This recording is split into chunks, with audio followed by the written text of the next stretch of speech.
La práctica médica de Paracelso se basa en 4 pilares fundamentales. El primero es la filosofía, el segundo es la alquimia, el tercero es la virtud del médico y el cuarto es la astrología. Hay que pensar que él estuvo 3 años en Ferrara, en la Universidad de Ferrara, en Italia, y tuvo un contacto directísimo con la escuela platónica. Estuvo con el abad Tritemius, que era un auténtico personaje extraordinario. Estudió muchísimo a Ramón Llull, pero a discípulos suyos, por ejemplo, del abad Tritemius, fue Cornelio Agripa. Cornelio Agripa escribió su famosa De Occulta Filosofía en 3 libri, o 3 libris, ¿no? Los 3 libros de la filosofía oculta, ¿no? Estos 3 libros eran, por ejemplo, la magia natural, que era el estudio de la naturaleza, de los secretos de la naturaleza, la magia celeste, que se basaba en la matemática sagrada, y en la cábala, y la magia ceremonial, que era básicamente pues, teología y teología, ¿no? Es decir, toda una serie de personajes que pasaron por la esfera del abad Tritemius, que es un personaje realmente extraordinario, ¿no? Y resulta que su gran maestro fue Ramón Llull, que fue un español, que tenemos olvidado, ¿no? Bueno, hay un primer pilar que es la filosofía. La filosofía ya es el conocimiento de Dios, el conocimiento de los secretos de la naturaleza. Entonces él es lo que prácticamente estudió a lo largo de su vida. El segundo gran pilar de Paracelso es la alquimia. Y la alquimia es la ciencia que investiga los secretos naturales. Uno de los apartados que más consideraba Paracelso, ¿no? Era la virtud del médico, cómo tenía que ser un médico, ¿no? Un médico no puede aprovecharse de un enfermo, no puede hacer ostentación, dice, de sus medicinas, ¿no? El médico tiene que ser una persona ética, tiene que responder a los principios éticos de la antigua filosofía, tiene que ser una buena persona, preocuparse por sus enfermos. Y luego él creía también en la astrología, es decir, en la virtud de determinados astros, determinados momentos astrológicos, en la virtud de determinados signos dotados de poder.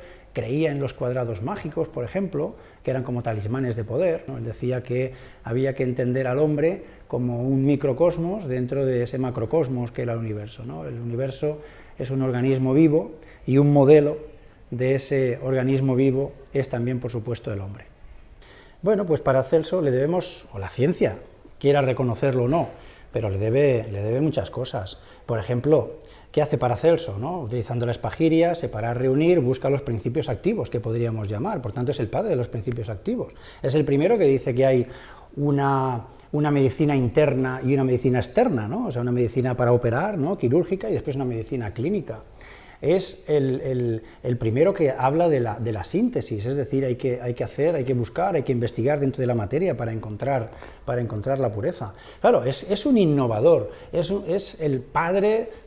Quizá, aunque se le diga el padre, eso no es muy cierto del todo, ¿no? Porque había otros anteriores, como Basilio Valentin, es el padre de la quimioterapia y de la metaloterapia, es decir, suministró pues, productos químicos, que podríamos decir, a sus enfermos, ¿no? para restablecerles.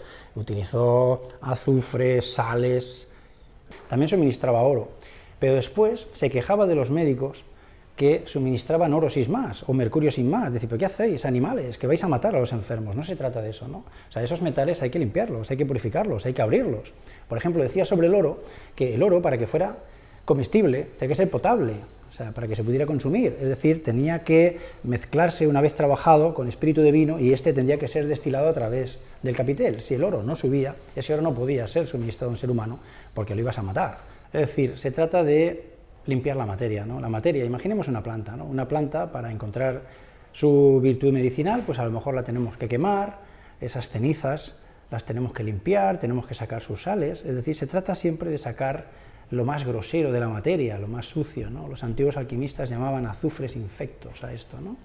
Entonces, claro, se cogían, le quitaban la suciedad y luego lo volvían a reunir, reunían lo limpio y con ello conseguían una cosa, una sustancia mucho más perfecta, ¿no? Y si además le podían influir o incluir en esa sustancia lo que ellos llamaban el espíritu universal del mundo, los antiguos alquimistas, o el Archeus, que llamaba Paracelso, que es una fuerza, una potencia universal que invade todo el universo y que se encuentra en este mismo aire que estamos respirando aquí, de una manera imponderable, es decir, que no se puede medir, invisible, incorpórea. Es el gran secreto de la alquimia. Los alquimistas dicen que aquí existe esa energía universal, y que esa energía universal que estamos respirando es el alimento de nuestra alma, dicen, y que puede ser atrapada y fijada.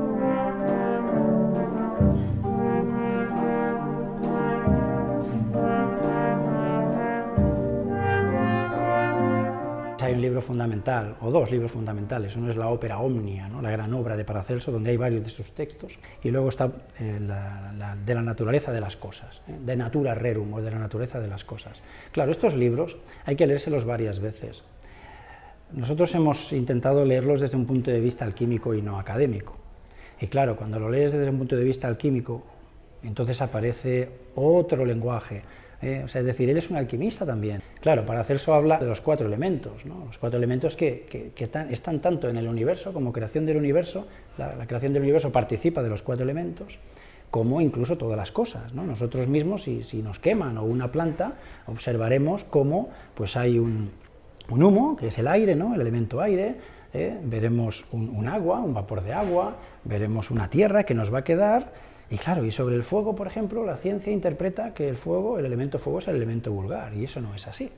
El elemento fuego de los antiguos alquimistas, de los antiguos hermetistas, de los antiguos filósofos o de los antiguos sabios es el espíritu universal del mundo, es la fuerza universal que lo mueve todo. Los antiguos alquimistas nos dicen que si no reside en la materia ese fuego, ese alma que llaman algunos, la materia estaría inerte. Es decir, fijaros, ¿no?, materia, por ejemplo, deriva de las palabras mater y matriz. Mater es madre y matriz es matriz, es el vaso, es el recipiente, la materia. ¿De qué es el recipiente? ¿Y qué es entonces lo importante? El contenido, alma. ¿Cómo se llama alma en latín? Se llama anima. ¿Qué significa? El verbo animar. Significa dar actividad. Es decir, los alquimistas, Paracelso por supuesto, no concibe una materia vacía sin espíritu. Si no existe esa energía universal que lo sustenta todo y que está en continua emanación de Dios, la materia está muerta. Estaríamos en un estado de parálisis, no habría tiempo, el tiempo no existiría. Es decir, es el creador de ese tiempo de la evolución, ¿no? Bueno, la historia al final está en definitiva en trascender, en encontrarnos a nosotros mismos, en descubrir este alma, que es lo que dice Paracelso. Decía, por ejemplo, el abate Tritemius. El abate Tritemius decía, podemos conseguir en el mundo físico cosas tangibles a través del mundo espiritual. Es decir, el alma puede ayudarnos a conseguir cosas, ¿sabes? Dice, y eso se consigue a través de la conexión del mundo invisible y el invisible, que están relacionados. Y si quieres llegar a contactar con ese mundo invisible, tienes que conocerte a ti mismo.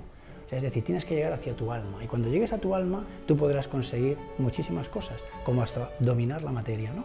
Es decir, hay cosas muy curiosas. Todas esas cosas están en Paracelso. Él hablaba de la pureza, de la lluvia y del rocío, de la necesidad de que los cuerpos tuvieran que alimentarse de cosas puras, ¿no? Pero en definitiva, al final de todo, él lo que pretende es encontrar un medicamento que podríamos llamar como, no sé, una especie de vitaminas para el alma, ¿no? O sea, si tú interiormente, tu quinta esencia está radiante, si tú eres feliz, si tus humores están equilibrados, si tus elementos están equilibrados, tú serás una persona sana. No solamente serás una persona sana, porque la búsqueda no es esa. La búsqueda es la trascendencia.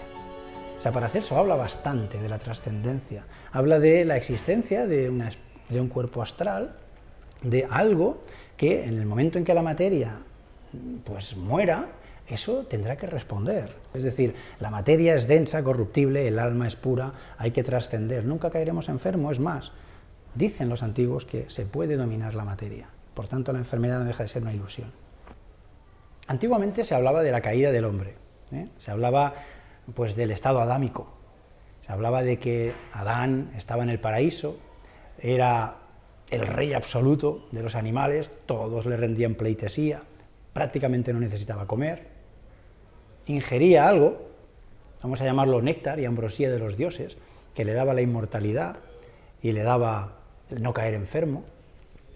Y ahí estaba él, en un estado de desdensificación, es decir, era más espíritu que densidad, ¿no? Era más espíritu que cuerpo. Eso le permitía, el ser sutil, el ser un personaje espiritualizado, le permitía contactar y hacer teurgia, es decir, contactar con entes superiores, ¿no? Es decir, había una relación con los dioses. Eso, dice las tradiciones, no solamente la cristiana, que eso existió. Y claro, dice la Biblia, por ejemplo, que había personas que vivían 800 años, 900, como Matusalén y compañía, y dicen los textos herméticos y los textos alquímicos que eso es cierto. ¿Vale? Para conseguir eso hay que estar de alguna manera más sutilizado que densificado. Tienes que ser más espíritu que carne. Entonces los antiguos alquimistas tomaban, o los adepto es el que ha conseguido la piedra filosofal, es el que ha conseguido la gran medicina.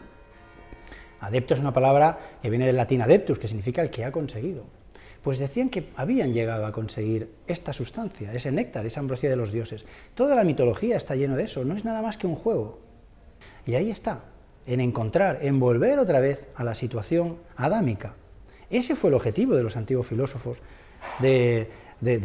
griegos. Es el objetivo que se intentó recuperar después con la escuela florentina. Es el objetivo de Newton. Newton pasa su vida estudiando la Biblia, estudiando los secretos de la naturaleza, estudiando mitología, estudiando alquimia, por supuesto, buscando eso. Es decir, llegar a ese extremo, que no es más que conocer a Dios.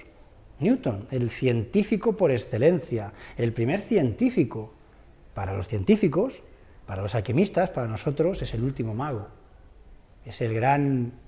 Su libro, donde escribe y demuestra el principio de la gravedad y el movimiento de los astros celestes, se llamaba Filosofia Naturalis Principia Mathematica, principios matemáticos de filosofía natural. Es decir, estamos hablando de filosofía natural, un concepto que nos lleva muchísimos años atrás. Newton era un filósofo, mucho más que un científico.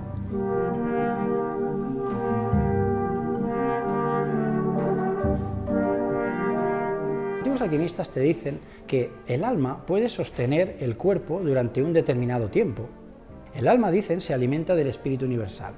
O sea, no solamente el cuerpo se alimenta de oxígeno que estamos respirando y de la comida, ¿no? O de los principios activos que hay dentro de la comida. Dicen los antiguos que el alma también se alimenta, y se alimenta del espíritu universal que está imponderable en todo el universo. Y eso tiene una capacidad determinada para sustentar el cuerpo. Y llega un momento en que el alma ya no puede sustentarlo, y en el momento en que el alma no puede sustentarlo, el cuerpo se muere, y el alma se va. Los antiguos alquimistas dicen, no, si le das alimento al alma, si le concentras alimento al alma, el alma puede seguir manteniendo el cuerpo.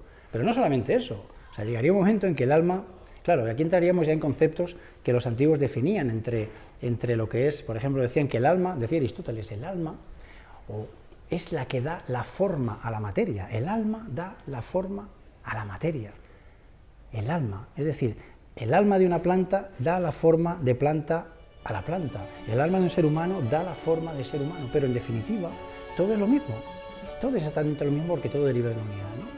O sea, la historia sería esta, ¿no? Conseguir ese alimento para el alma que te hiciera sostener tu cuerpo, pero ya no solamente sostener tu cuerpo, sino que llegarías a lo mejor a adaptar las formas que quisieras. Ya sé que estoy hablando ahora de unas cosas y unas locuras que bueno, que es para enterrarte vivo si estuviéramos ahora en tiempos de la Inquisición, ¿no? Pero los antiguos no percibían así, porque la materia es única. Lo que pasa es que adapta múltiples formas. Y como la materia adapta múltiples formas y el alma es la que da la forma a la materia, si dominas tu alma, puedes asumir cualquier forma. Cuidado, que eso es muy fuerte lo que estamos diciendo.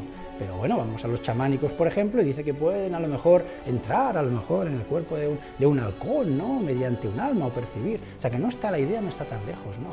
La idea no está tan lejana. Seguramente algún día la ciencia, porque por ejemplo la física cuántica está llegando a unos extremos que ya realmente se están acercando muchísimo a los principios de los antiguos sabios, de los antiguos filósofos. De eso hablaremos un poco mañana, ¿no? Haremos un poco, contrastaremos el pasado y el presente y a lo mejor hasta el futuro, ¿no?